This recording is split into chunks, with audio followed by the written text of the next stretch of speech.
ஆயிரக்கணக்கான புழுக்களால் உறிஞ்சப்பட்டு லோலோ மரணத்தின் விளிம்பில் இருந்து தப்பிக்க முடியாமல் இருந்தார். ஒரு அமைதியான சிறிய கிராமத்தில் ஒரு விவசாயி தனது மோட்டார் சைக்கிளில் பெரிய முட்டை பெட்டியை ஏந்தி சென்றார். ஆனால் அதை உணராமல் பெட்டிக்குள் உள்ள முட்டைகளில் ஒன்று உடைந்து பிறகு உடைந்தது. திடீரென முழு முட்டை பெட்டியும் சாலையில் விழுந்து உடைந்தது. ஒரு சிறிய புதிதாக பிறந்த கோழி குஞ்சு அங்கே நடுங்கி தூரத்தில் உடைந்த ஓடுகளுக்குள் சிக்கி கிடந்தது. ஒரு பிக்கப் லாரி வேகமாக வந்து அந்த உதவியற்ற சிறிய கோழி குஞ்சை நோக்கி நேராக வந்தது. அதை லோலோ பார்த்தார். அவரது கண்கள் பெரிதாக திறந்தன. அந்த சின்ன குஞ்சை காப்பாற்ற அவன் தன்னால் முடிந்தவரை வேகமாக ஓடினான். அவன் லாரி மிகவும் வேகமாக இருந்தது. அந்த ஏழை கோழி குஞ்சு டயரால் மோதப்பட்டது. லோலோ விரைந்து சென்று அந்த சிறிய கோழி குஞ்சை மெதுவாக எடுத்து ஒரு அதிசயத்தை நம்பி ஆனால் மிகுந்த கவனத்துடன் எடுத்தார். லோலோ அந்த கோழி குஞ்சை தனது கூடாரத்திற்கு எடுத்துச் சென்றார். அவன் அதன் காயங்களை கவனமாக சுத்தம் செய்துவிட்டு வெளியே சென்றான்.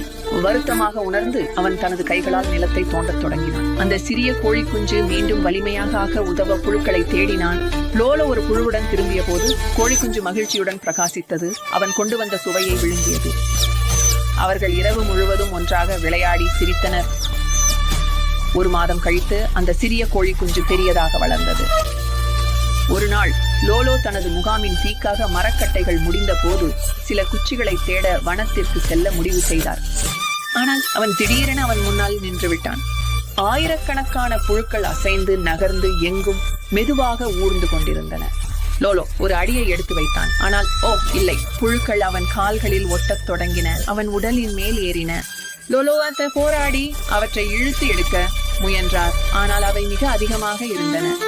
அவனின் வலிமை குறைந்தது. இறுதியில் லோலோ எறிந்துவிட்டான். தொலைவில் இருந்து அவனின் சிறிய நண்பன், இப்போது முழு வளர்ச்சி அடைந்தவன், தனது கூரிய அலகுடன் லோலோ ஆபத்தில் இருப்பதை பார்த்தான். அவன் புழுக்களை லோலோவின் உடலில் இருந்து குத்தி இழுத்து எடுத்து விட்டான். அவன் தனது முழு வலிமையுடன் லோலோவை தூக்கி தனது சிறகுகளை அடித்து தரையில் உள்ள புழுக்களை தவிர்த்து இறுதியில் அவர்கள் பாதுகாப்பை அடையும் வரை குஞ்சு லோலோவை பார்த்து அவனின் கண்கள் சோகத்தால் நிரம்பி இருந்தன. அவனின் நெருங்கிய நண்பன் விழித்தெழுவான் என்று நம்பினான். நேரம் கடந்து சென்றது.